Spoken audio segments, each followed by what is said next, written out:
What is up, everyone? Welcome back to iCoach Nutrition Radio after a 4-month hiatus. I was just talking to my friend here, who I'll introduce, that I had a corporate contract that I did here over the last 4 months. And so I've been insanely busy with that, but I'm super excited to be able to get back on the podcast again here and introduce to y'all kind of a new series here called Conversations with Coaches.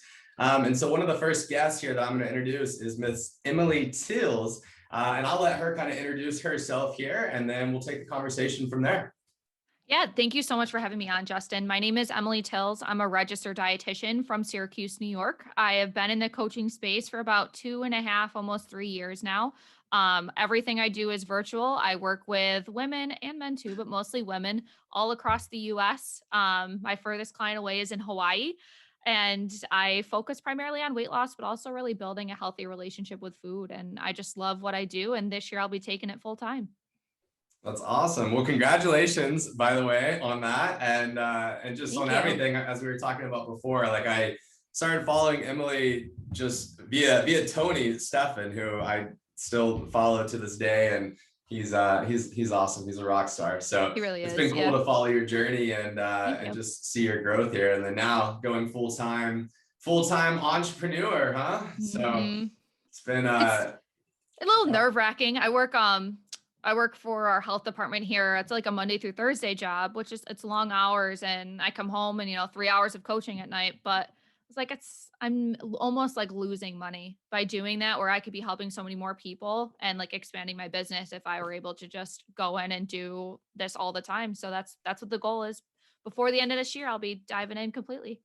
Yeah, that's awesome. Well, good for you. I know it's I mean, I took 8 years in person before I finally made the jump online. And obviously once you get that time, like you can Yeah, go, right? So exactly.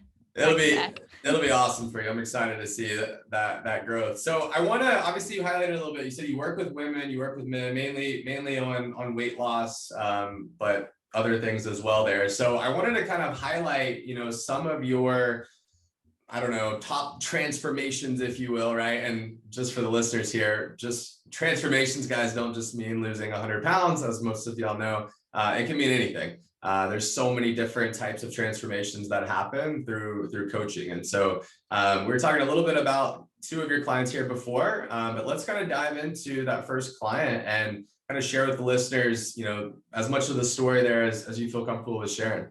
Yeah, absolutely. So, my previous full-time job, I worked in a nursing home. So long days, I was commuting 45 minutes, but you meet really great people there. And part of the really big support staff at a nursing home are CNAs, so certified nursing assistants. There's one, I got close to her as well as her husband, and she disclosed to me, I have PCOS.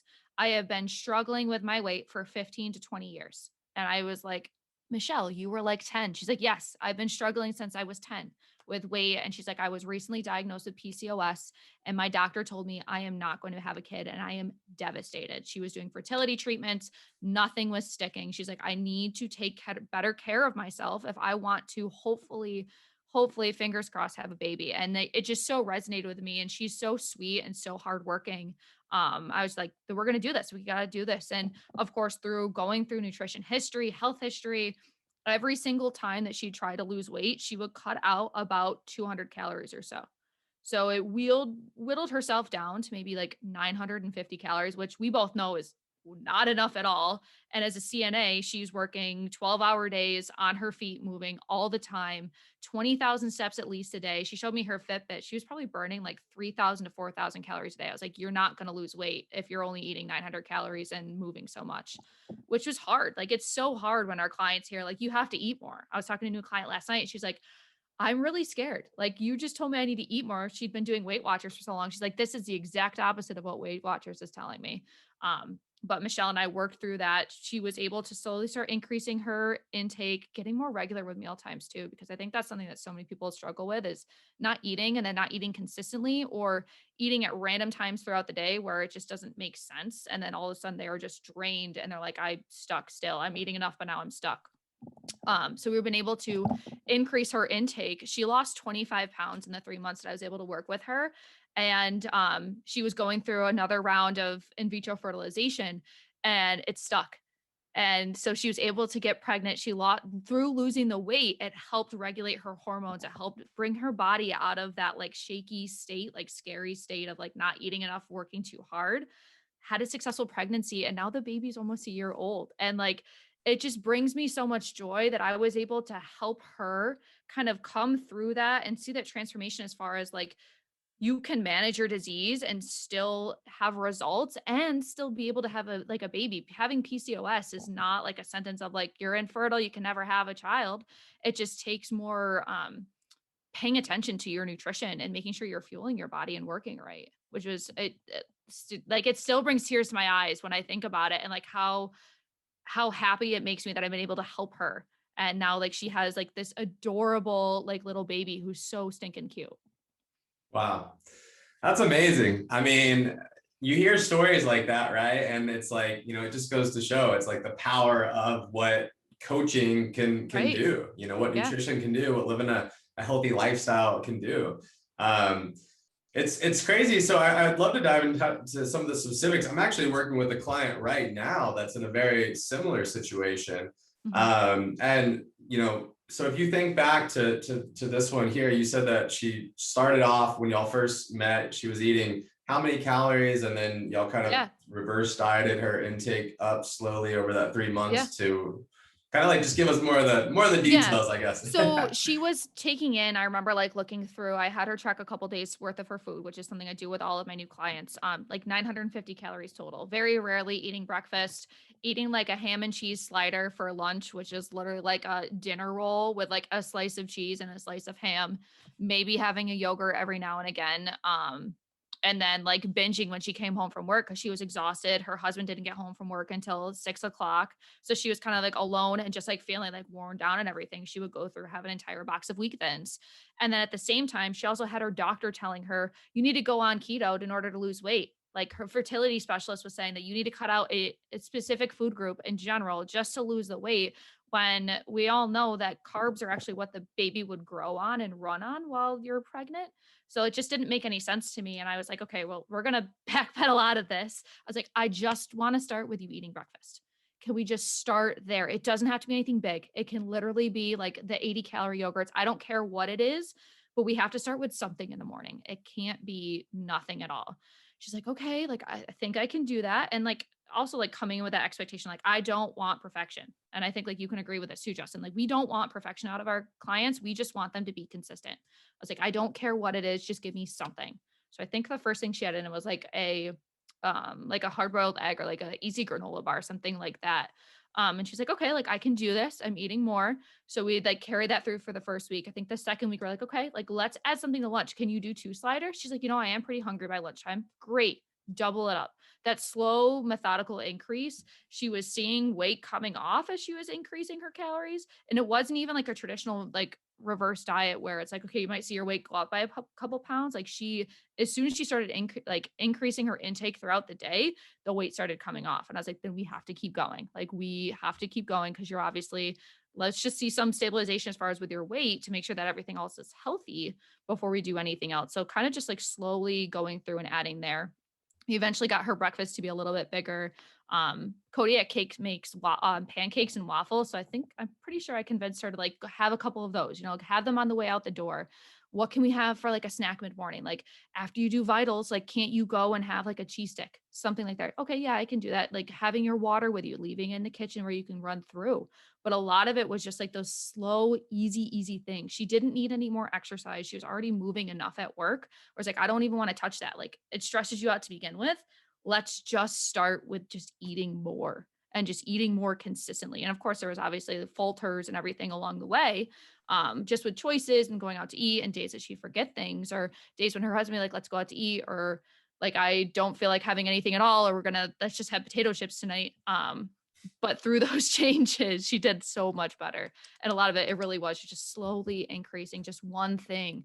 Because she's a very like emotional client as well, of course, with all the things that she'd been through. Yeah, absolutely. Wow. So I'm curious, do you think that like when you think about from the calorie standpoint in the beginning there, because you said you had her track like a few days, I don't know, like if she tracked like on the weekend, thing like that. Like, do you think that like she was always eating that low of calories, like even on the weekends? Like she was like legitimately eating that low for months and months, years and years, whatever, before you came to you? Or do you think that maybe the I think it was sporadic. I think it seemed like on most of those work days now with being a CNA, she wouldn't have like the traditional Saturday and Sunday off. It might be a couple days throughout the week. And I think that also contributed to when those days when she was at home and her husband wasn't there, she would really go for like anything that was in there. She really wouldn't be making anything balanced. A lot of it was really carb heavy. I know she would do a lot of like Cracker Barrel, like mashed potatoes, just because they were like simple and hanging around. Like the Wheat Thins or Pringles was another really easy one for her too. So she wasn't getting enough protein in. And then just having that inconsistency as far as days where she was eating very, very little, coming home and binging. And then the days where it was a lot more food to feeling gross and upset with herself and sitting on the couch while she's, on her days off. It was just a big snowball of everything adding up together, and then adding PCOS on top of that, an inflammatory state with having insulin resistance too. It was not working in her favor at all. yeah. Wow, well, that's interesting. Yeah, because I'm just again thinking of the client, and she'll listen to this podcast, so it'll be good. But I'm sitting here thinking about it, and because in the beginning, like with her, it was 100% about just what you said, like habits, right, and getting into more consistent habits. Didn't really see any weight loss from that at all, though. And this is somebody that I'm talking like very transformative habits in sleep, nutrition, hydration, stress management, workouts, all of those things. And even now, going through the process now, I mean, she's like legitimately eating, like 2,000, 2,200 calories a day consistently, feeling great, right? But like just has the stress of different things, still not getting pregnant, stress with like different work related things like studying and trying to pass tests and all that type of stuff, right? And so I almost feel like, I mean, it's one of those things where it's like the stress piece, right? And some of the stress that's like really out of her control in a sense. Right. Like that's the number one limiting factor, because like And her body's literally just like, I mean, we're talking like 2 years. right.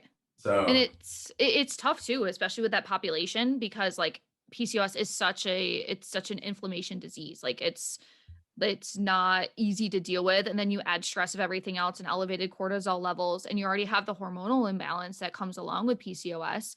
It's really difficult to kind of just like hammer that out and kind of like, let's get back to the basics. And like self-care is so important, and like relaxing and stress management and making sure you're getting good variety of foods too, to help as far as relieving oxidative stress with like having vitamins and minerals, making sure that you're getting in fruits and vegetables in daily, which can seem like a lot when you're trying to like jump right into something. But it's like, it obviously, like both of our clients have learned, it gets easier as time goes on, but it's got to continually making that a priority for yourself, continually showing up for yourself and taking care of yourself and saying like, what else can I do to make me better that can also help me in this process too.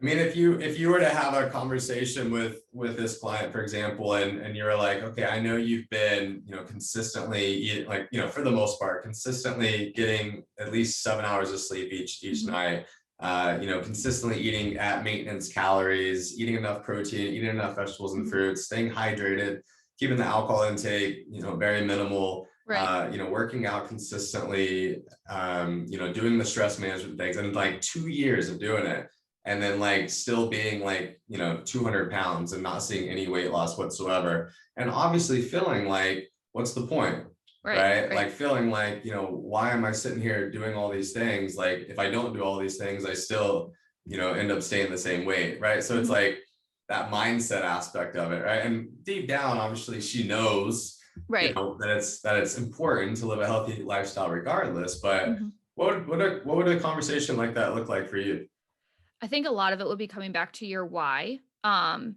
And I have this conversation with my clients a lot. Like they may not have the biggest weight loss, it might be 10, 15 pounds over the time that we work together, whether it be, 6 months or so. But coming back to your why, and also seeing too that maybe the number on the scale isn't always exactly the best indicator of how we are and how healthy we are for that client, and specifically that you're talking about. Maybe also looking at exercise too.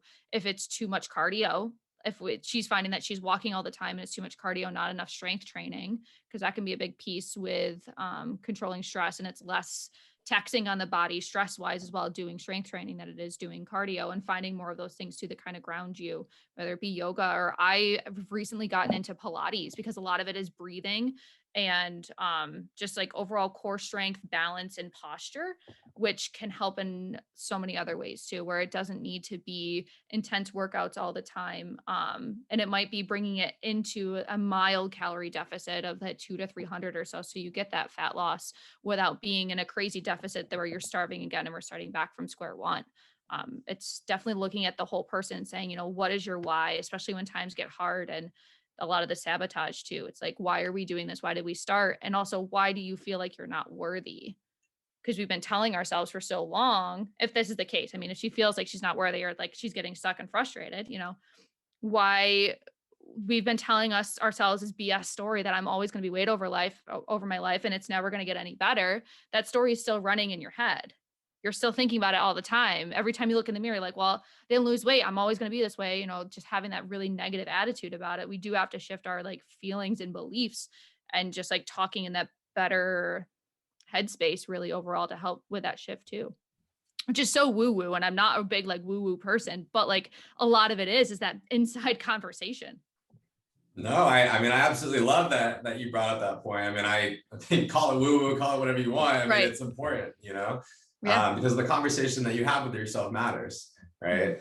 Mhm. But no, I love what you talked about there, and I think it just reiterizes, a lot of the things that we've talked about. But we, like, when we first started, she was doing the CrossFit thing. We got rid of the Mhm. CrossFit thing, got rid of the high intensity exercise, Yeah. started doing the strength training. I love the Pilates idea though, because one of the biggest struggles for her has just been inconsistency with her workouts. And I think having that group atmosphere, having a class to show up to, I think that really helps with your consistency for sure. Yeah. So love that idea. And then I think that last piece that you highlighted there in terms of, the woo or the mindset or whatever. I mean, Mhm. I think that arguably maybe is the most important aspect of it. And I know Right. it's like, that's the thing that's so hard. And honestly, it inspired me. We just started this. We had our first meeting about a month ago. We'll have another one here first of the month, but I started kind of like a women's empowerment group Mhm. for some of the one-on-one coaching clients that I work with. Again, majority of my clients are women as well.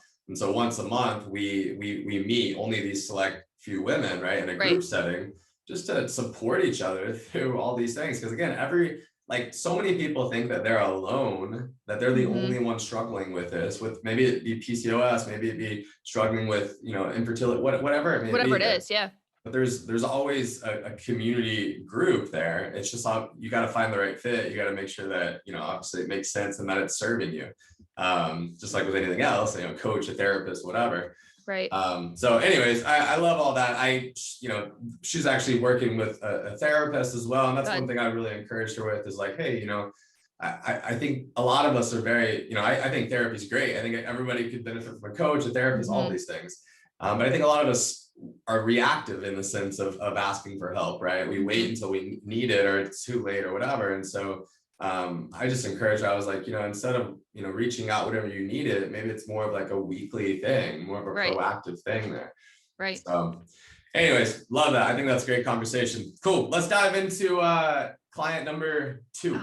So we all have those clients where I love all of my clients personally. They're all very different, but there's always a client that's like, it tests you, she tests you. And I think part of it is coming back to that, like not having enough self-belief in themselves and saying like, oh, I've struggled with this forever. What's going to change now? Why is it going to be any different? And our job as coaches is really to say like, hey, like, let's put all of that crap aside. Like, I get it. We're going to be undoing years worth of shit that you've been through, years worth of food stuff. And I know that it still plays an impact on you today. And if you haven't read Woman, Food, and God, I think it's like by Janine Smith, highly recommend it.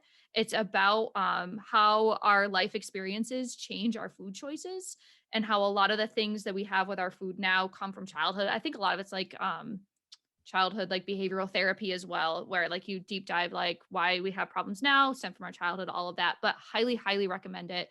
Very informative. And this woman came to me struggling with her weight for a while, not terribly overweight. She was 5'4". I think when we first started, she was about 150 pounds or so. Um, a religious body beach body person doing all of their exercises, buying extra, programs on top of that, all of the gadgets and all of it. We worked together for about the first 6 months or so, and she would challenge me every single time we got on the call, and I was like, you gotta eat more, you gotta eat more. I told you to bring your calories up by 100 and you brought them down by 100. It's like, we gotta eat more. She's eating like 1,200 calories a day. I was like, can you at least eat 1,350? Would not go a day without tracking. Would track everything. Would not go a day without tracking. So after 6 months, she's like, you know what? It's just not working. I was like, okay, that's fine. Like I understand it. You can go somewhere else. That's completely okay. A year later, last May, she reached out to me. It's like, so I've gained 10 pounds, still in the same exact spot that I was. And now I have digestive issues, which is so frustrating. Obviously, you want people to enjoy food and not be in the bathroom all the time or be really gassy, bloated, all of that. So really the first thing I told her was like, once again, I'm going to have you eat more food. But I think she was ready for it at that time. She went off on her own and was like, okay, I'm going to try this again. Still not eating enough, gaining weight in the process. So the first thing that we had to cover though was those digestive issues. That's often called like the brat diet, bananas, rice, applesauce, toast, and tea. They give it to you in the hospital when you have GI issues. I said, we're bringing everything down to as simple as possible. You can have your grilled chicken, you can have your salmon, you can have your tofu. That's fine because she is like lacto-ovo vegetarian, sometimes vegan, depending on the GI issues. So we had to bring it all down. So you can have your eggs in the morning. I was like, but we're not putting anything on it. Don't put your liquid aminos on it. No, none of your supplements, none of that stuff. Um, and it was a period of time that we had to work through as far as getting rid of those GI symptoms, less bloating and everything. We were able to pinpoint certain foods that are her triggers, like cauliflower, I know is a trigger for her, as well as like asparagus. A lot of those like more fibrous foods would cause a lot of those issues. So slowly adding that stuff back in, we were able to go right back to her normal breakfast, no issues, fine. Then we went to lunch rather than going from nothing to doing everything again. You got to go step by step. So then we changed her lunch and then we changed her dinner, and then she was doing great. No more issues, no issues or anything like that. Loss was down to 138 pounds right before Christmas time. Went away, came back, had some GI issues, was working through that. Her weight started to go back up a little bit to I think like 143, which is actually really normal for her weight or for her size. She was 5'4", 144 years old. And like 144 pounds, many people would kill to be 44 years old and 144 pounds. But the challenging part was that she had this number in her mind and would not stop until she got there. I was like, how, like, what does this number mean to you? And her response was always, well, my doctor said I should be this number. And I said, you have to have a conversation with your doctor then, because you are doing amazing workouts. You're feeling great. You're not exhausted anymore. You're not getting up throughout the night. You're actually eating food and enjoying it. We have to take that eyes off the number. Like we can't be stuck into that. She would do like the body scans on her scale, which we know aren't that accurate because it's not an actual regulated thing. But I was like, look at your visceral fat is low. Your body fat percentage is 17. Like this is amazing stuff. So she really presented that challenge as far as like 135 pounds is where her goal is, but we also have to have that real thing. It's like, okay, does that mean I have to give up going out with my friends? Does that mean I have to give up that glass of wine on the weekends? Does that mean I have to give up, my birthday cake? She told me there were so many years where she wouldn't eat her birthday cake because she wanted to lose weight. That's not fun. So she was a challenging client. And a lot of it stemmed from, okay, not eating enough to now I need to be at this number, but what does that number even mean to you? And that's where I come at my clients really hard when they say, I have to be this number. Like, why, what happens at that number? What magic starts to happen and roll? And I'm sure that you felt that way too, or have had those conversations. Yeah, absolutely. No, I mean, just to highlight a few things there. I mean, I think, when you think about the stress that's put on the body from eating in a calorie deficit, everybody calorie deficit, you hear this word all the time. And it's like, yes, if you want to lose weight, you have to eat in a calorie deficit, but it's a stress on the body, right? Mm-hmm. And when you take yourself way too far into a calorie deficit, eating 1,200 or less calories a day, which we always hear, that's what a 2-year-old little girl should eat, right? Mm-hmm. Or staying in a calorie deficit for way too long. There's people that they've been eating in a calorie deficit for years, right? And so it's just like too much of anything can be a bad thing, right? Right. And being in a calorie deficit puts stress on the body. So Right. in this situation, it just happened to be this GI Hmm. distress, right? So I think that's a really important point that, I mean, I think in the coaching space maybe is getting communicated hopefully a little more, but like still Gen Pop, it's definitely not the case as to like most people when they come to me to diet and to lose weight, they're not even ready to diet Mm-mm. and lose weight. You No. know, if they're coming from a place of severe restriction there, it's almost like they have to do like the diet before the diet, if you will. Right. And let's be honest, I mean, most people, they just need to get their like habits, like learn how to actually live a healthy lifestyle the Right. majority of the time. And then we can kind of start getting into that other stuff. But yeah, I think it's just a point that needs to be communicated more and more and more as to like, guys, you cannot sit there and bring yourself so far into a calorie Mhm. deficit that it causes these issues, and you can't stay in a calorie deficit for way too long to where you start to have these issues. Yeah. And it should be a negative sign. I mean, in this case, obviously she reached back out to you, which is good, Right. but in some situations, people will let that drag out for even longer and never connect the two and then be in an even worse spot, later on. And So just, it's the perpetual state of cutting back. And I say to my clients on, the call, like our get to know you call, like if you're not feeling hunger and fullness signs, then you're not eating enough. If you're having GI issues, you're not going to the bathroom regularly, you're not eating enough. If you're not sleeping through the night and you wake up exhausted, you have that 2 p.m. slump where you're like, I need to go take a nap. You're not eating enough. This is all your body's ways of trying to say, hey, I'm hungry because you've said I'm not going to listen to that hunger sign anymore. I'm not going to listen to my stomach growling because I have to eat less. I have to be skinnier. This is the only way that it's going to work. 100%. I could not agree more. Another thing I love that you said there, and I think that this is really important too, is that she came back to you, right? She was a tough client, which, my God, I've had a lot of tough clients over the last 12 years. That's for sure. Mhm. But she came back and you said that she was actually ready to change, Yeah. right? And that's something that, again, I think should be communicated so much more, is that, before you're going to go and invest in yourself and hire a coach, you need to make sure that you're ready to change, or at the bare minimum, you better make sure that you're going to be coachable so that Hmm. that coach can help you to make that mindset shift so that then you can make the changes that you say that you want to make. Right. Right. But if you're not going to be coachable, then there's nothing that I can really say. Right. I'm gonna give you empathy all day long, but eventually I'm gonna have to push you a little bit, because if I don't, then you're not gonna succeed. You're gonna quit, or you're gonna just go back to your old ways or whatever. You're gonna have to address it again later on in probably a worse space, Hmm. right?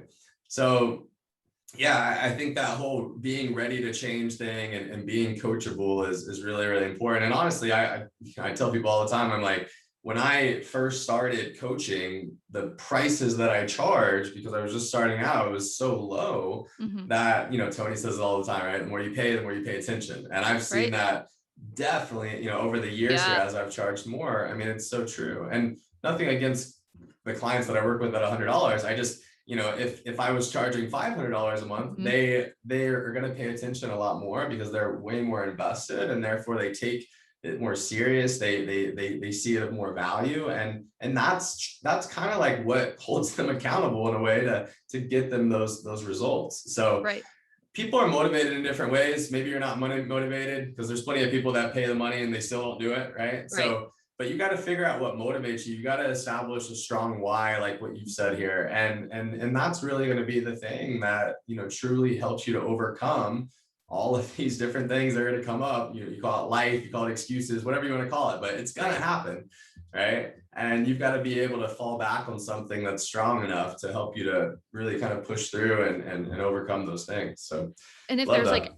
anything that's helped me as far as like, because obviously too, business is hard, like me being such a young dietitian, I turned 25 3 weeks ago. Like it's been difficult. No one in my family's a dietitian. I don't have any entrepreneurs around me. The keeping of a journal has been transformative. And it's not like the dear diary, I'm mad, like it's not that crap. But like even just going in there, putting like positive affirmations and just saying, like, this is what I want my perfect day to look like. This is why I want to do this. I want to be able to go on vacations with my boyfriend and not have to be like, let's split the bill. Like I want to have that confidence. And it's even asking yourself that too. Like when you start, like writing a letter to yourself. This is something that I know Tony said to me, like, have your clients write a letter to themselves at the beginning, what they want to hear when they're ready to give up, what they want to. And I had a client do this and she wrote me 2 pages and she was like, I can't do this. This is so hard. I read that back to her and she's like, okay, yeah, you're right. Like, this is exactly what I needed to hear. And it's hard, like in the situations of wanting to give up, but you just have to keep going. You have to remember why you got started in the first place. And remembering too, like if you're a coach or you're someone who's working with a coach, coaches are your leaders. We're not your saviors. You have to do some of the work too. It's not a one-way street. It's a 50-50 relationship. If I'm ever doing more, then we have to have a conversation. If you're doing more than I am, then I'm not working my butt off hard enough. It should always be that 50-50 relationship. So it's just reminding that like we're here on your team, but you have to be ready to receive and give us the work back. It can't be, too much push one way and then you being like, well, nothing's working. Well, you're not giving back. You're not pushing back into the relationship and helping this like peacefully coexist. Yeah. 100%. I love it. Couldn't agree more. Hey, I was going to ask, I think I totally left that fact out with the first client example there. What was that starting weight of that client? And then you said she lost 25 pounds just for reference. I believe, actually, I might even have her file still in here. I think her starting weight was like 318. I feel like I remember because she was shorter, but she was heavier set. And then when we got her weight down to, it was about 25 to 30 pounds. So probably about 290 to 285, just in that 3-month time span, just from the increase in calories, which was awesome. Got it. Yeah. So she was, a little over 100 pounds more than kind of the client example I was kind of referencing there. Yeah, that's interesting. I mean, I think it again goes back to how important living a healthy lifestyle is, right? And what that can do, regardless of the calorie conversation, right? Right. So I love it. Well, awesome. Well, I don't know if you have another client or not. Yeah, one more. Cool. So they're like two because they're actually good Yeah. friends and they have, it was a very similar thing. So one of them started working with me last May. The other one started working with me in January. Both of them, they're not overly like heavyweight girls, like they are of normal size, maybe on the heavier side, but of normal size, nothing like crazy obese, no major health issues, but they both had the same issue of binging where it would be coming home from work, like stressed out, all of a sudden the entire bag of chips is gone. The newer client, she would find, and I had her check her food through Ate, which is an app, ATE, which is literally just pictures and like you can rate her hunger, fullness, things like that.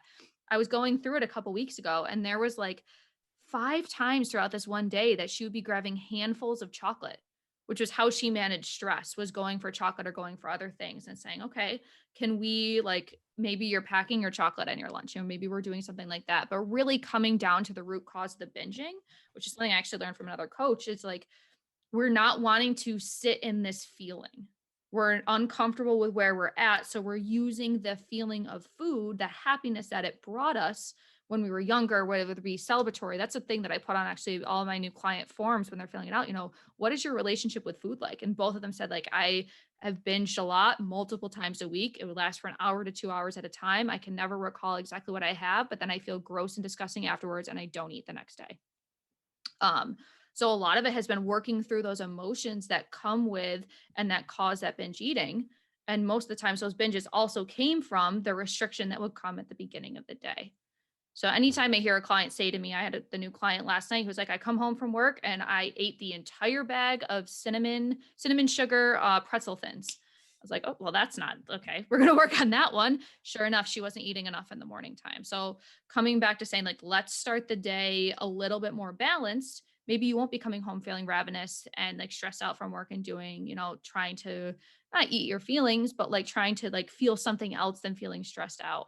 And it's a hard thing to like really like put a goal on with somebody when they say that they have binge eating, other than like, I want to reduce binges, because we have to do that before we do anything else. I mean, binging is part of disordered eating overall. Yeah, it's not the diagnosed, like binging from the DSM-5, but it's still very relevant to people. And if you're having multiple binges a week that add up to extra 3,000 calories, 4,000 calories by the end of the week, that's why we're saying so steady state. So as soon as you're able to get both of their binges under control, within the first month, the newer client lost 7 pounds, which is awesome. And now we're working on building in things that she enjoys doing. So rather than her going to the gym all the time because she hates going to the gym, she's riding her bike more. She's rollerblading. She's going on walks. She's walking to go pick her sister up from karate rather than driving the mile.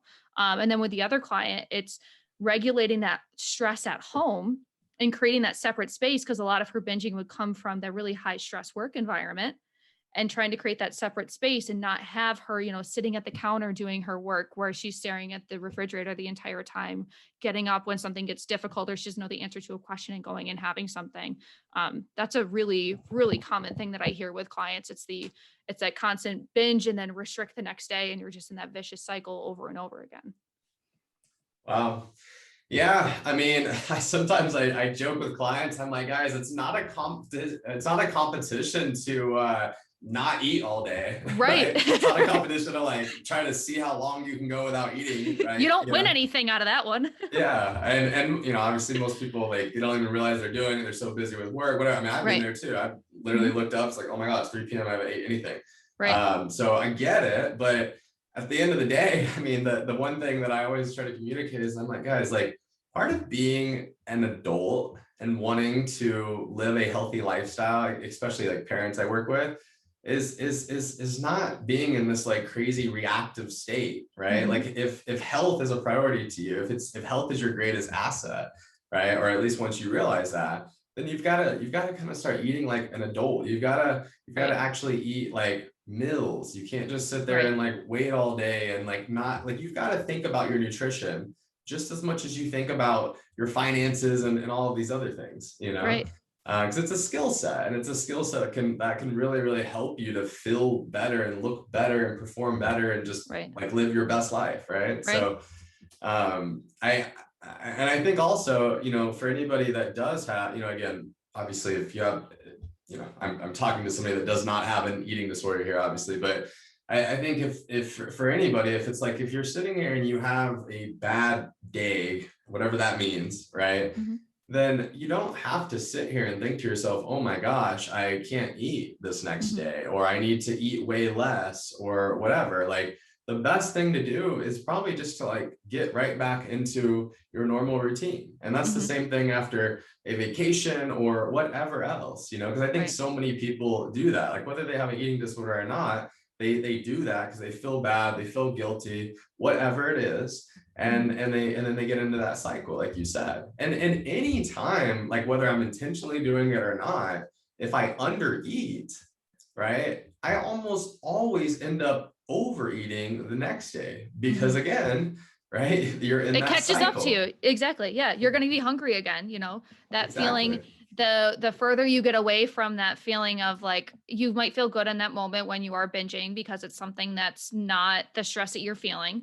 It's something to distract you. And then you have that guilt afterwards. And the further you get away from it, the further the pain that you feel from it is. You're not feeling that like, oh my God, like, not that it's a good thing to not feel the pain or to have the pain, but like it's not at the forefront of your mind that I felt awful after I had that. Like, why am I going to go do it again? It's just, we've been so conditioned, especially since we were younger, to be like, you did something good, food. I like that good feeling. I like that celebratory feeling. My parents were happy with me. When I got an A on that test, we had ice cream. And right now I'm not feeling so good. So I'm going to have some ice cream subconsciously so I can have that good feeling again. I can feel better about myself, but then it makes that feeling even worse in the end. Yeah, absolutely.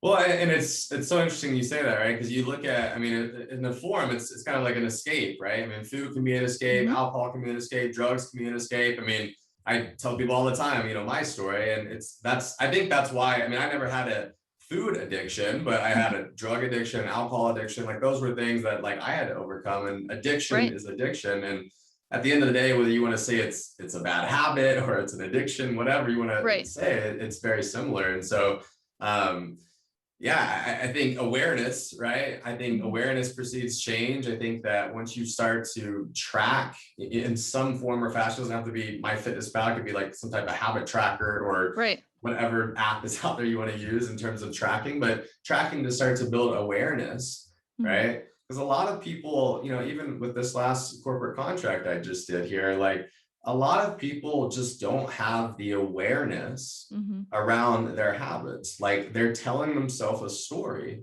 right? Like, let's take the client that's trying to lose weight, right? They're like, oh yeah, I prioritize my sleep. I eat protein at every meal. I eat vegetables Right. and fruits. I work out. But then you get them tracking their habits and getting them on this like 10,000 foot view of how consistent they're Hmm. actually being. And they're Hmm. like, oh my gosh. I mean, that was the biggest feedback I got out for 4 months. They're like, wow, that habit tracker, having that 10,000 foot view, I did not realize how inconsistent I was being with all of these different things. And Right. that's that awareness, right? That allowed me to start making these positive changes, right? And through Absolutely. continuing to do that, now I'm starting to kind of transform my habits. And I don't have to sit here and use a habit tracker or whatever for the rest of my life, but Right. I do need to use it until I have felt that I've actually transformed these habits, Right.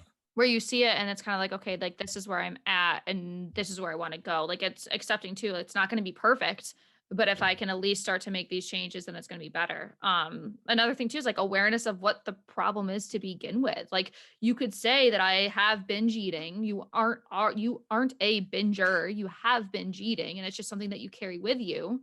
But if you eventually want to get rid of it, you got to do something about it. You can't just like carry it in your backpack of life for the entire time. Be like, yeah, I binge every couple days and this is what I do. Like if it's a problem to you, we have to do something about it. But that's only after you kind of accept that it's an issue too. Yeah, absolutely. Well, and I think obviously that takes time for people to realize, like with Right. anything else, It's it's not an not overnight thing. exactly. I mean, most people don't just like do something one time and be like, oh my God, I need help with this thing. Right. It's like Right. something that happens and compounds over time. So yeah, it's interesting. So is the like if you think about the last 2.5 years here, if you working with clients, right, and you think to yourself like all the client like breakthroughs that you've had, because in the beginning, I mean, people essentially, especially like beginning of business, like if it's more friends and family and whatever, it's like, Hmm. I mean, people are really just coming to you off blind trust in a sense, right? Hmm. And a lot of the times I feel like people don't even know necessarily what they're getting into. They here's a meal plan, they've had Right. all that type of Right. stuff. And so like what are your thoughts? I know we're getting a little off the clients here, but what are your thoughts just in terms of like how the coaching process has evolved for you, in terms of just how you communicate with clients, like what some of the biggest breakthroughs for you as a coach in terms of like things that weren't working in the beginning with clients when you first started to now, like stuff like that. I think when I first started, a big thing that I thought was like, okay, people want education. Like people want education. We're going to have a weekly education topic every single week. And this is what we're going to cover. And we're going to open it up and we're going to go through it together. Most people are more informed than I thought they were at that time. So it's like I was wasting my time and breath on they knew about hydration. They know they have to drink water. They just need to know how to do it. They know they need to eat protein, but they need to know what the proteins are and how to do it. Not just like this is a protein. Here's where you get proteins from. They understand that, but being able to apply it. So that's something that I've really almost phased out. And it's not as much as a every single week conversation of like, and now we're going to talk about how to read a food label unless they need it, and change that more so into you have your own education folder. We can go over any of this that you want, but also too, you got to put in some work as well. If you're wanting to know more about proteins, then go and check that thing. Go and watch the video that I made, the 5-minute video that walks it through, so we can use our time more accordingly. And then Yeah. another thing that I've learned also is you want outcomes, like you just want to make sure that you're moving the right thing. People don't always need more time, and you can still deliver amazing outcomes without having to dedicate, talking on the phone twice a week. I have quite a few clients in an email coaching program where we have one call together a month and they get weekly email check-ins. Some of my most successful clients are in my email coaching program because they know what they need to do. They have that accountability still and they know they can reach out to me at any time, but they don't there's less of an excuse when we get on the phone every week saying, oh, I didn't do this because my dog ran away, or I didn't do this or that. They know what they have to do and they're dedicated to it. Like I have a client that's graduating this month who's lost 25 pounds just being in under a year, being in my email coaching program. She's eating more food than she ever was and she feels so much better. And people just want the outcomes. They don't always need more time because it could just be wasting time at that point as well. Yeah, absolutely. Yeah, I mean, it's just so many people are so different, right? I mean, Hmm. so many people have different needs. I mean, I personally, I mean, I at one point I did the email coaching, and honestly, I think I just suck as an email coach because I think about a Zoom call and the value I deliver there, and Right. then I think about, I mean, one, I don't like emails, period. I Right. hate typing emails and all that. So maybe it was more of that, but yeah, I kind of like canceled that service because I was just like, man, I would much rather just do the Zoom video coaching calls with everybody because it just the results that they get versus the email coaching for me is just night and day. And it's Um, definitely for like a specific client. If someone's like, I know nothing about nutrition, then I'm not putting you on an email coaching program. Like that's just not, I mean, it's not going to work out. Then you might need weekly or biweekly calls. But if you're a yeah, strong, dedicated person, you know about nutrition, you just need the accountability and some tweaks here and there, then email coaching may be the thing for you. And my emails are actually all videos. I use Vidyard, which is an application on my computer, talking to my computer for 5 minutes, send it over. I had a client tell me last week that she watches the video a few times throughout the week just to keep her motivated. Whereas oh, I like like that. I can't talk to you on the phone every single day. Like I got other things, I have other clients to tend to. So it Yeah. definitely helps with that too. Yeah, no, I definitely love the how the video responses with email. I definitely think that's much better for sure. But yeah, you're right. I mean, you have to be more self-disciplined to be that, right? Right. You have to be Absolutely. able to hold yourself accountable more because I mean, I'll have clients all the time that they're like, hey, can we schedule on Monday or can we schedule on Friday? Because like they need that call so bad to either come back from a weekend or Right. prepare for a weekend because weekends are like typically the biggest struggle for a lot of Right. people, right? So yeah, I think at the end of the day, I mean, I've said in probably many social media posts that like I'm like I don't understand how anybody does anything other than like video coaching calls or like over the phone at least. But I think at the end of the day, it doesn't really matter what you do, whatever like works best for the client and whatever Right. gets the client results.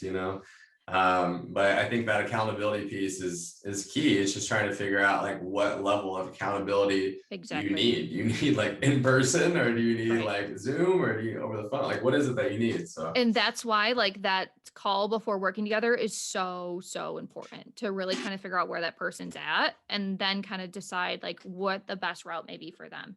Um, And if even it would be a good fit to work together. Because if you come to me saying, I want to lose all this weight on keto, then I am not the girl for you. I can help you find somebody else, but that's not my specialty. That's not the best, I'm not versed in it. I don't feel comfortable doing it, nor do I agree with all of those things. So can I find you someone else that might be able to help you better than I can?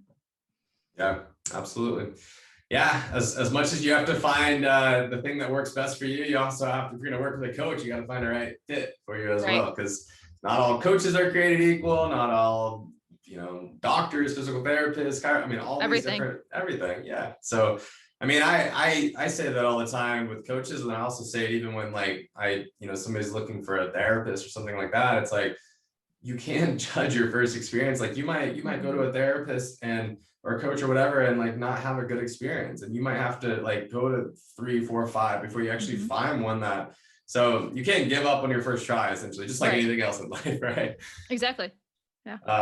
Well, cool. Well, Emily, it's been awesome to chat with you here. I hope that some of these stories here you've been able to share will help the listeners here. I think again, kind of the point of this is just to hopefully people that are listening, some of these stories resonate with them. They're able to identify with one or more of these things, and they're able to see how people have been able to kind of find success in their life, and maybe Mhm. they can use some of those tips to kind of take it with them and be able to see progress in their own. So where can everybody kind of reach out to find you on the social medias of the world? Yeah, so you can find me on Instagram. It's at Nourished with Emily, NOURISHED with Emily. Nourished can be a hard word. I get it. I spell it wrong all the time. And then also you can find my Facebook group. It's also Nourished with Emily on Facebook. Uh, you can find me on LinkedIn, Emily Tills, EMILYTILLS, pretty much everywhere, most places. So yeah, I'm Love it. around. I love it. Awesome. Well, cool guys. Go check her out. She is awesome. I've been following her her little entrepreneurial journey. Even little, I say it's like pretty much the same length as mine. But she's awesome. So go check her out. Go follow her. And Emily, it's been a pleasure. Thank you so much for taking the time. And good luck on your transition into full-time entrepreneur, my friend. Thank you so much. And this has been so much fun, Justin. Thank you.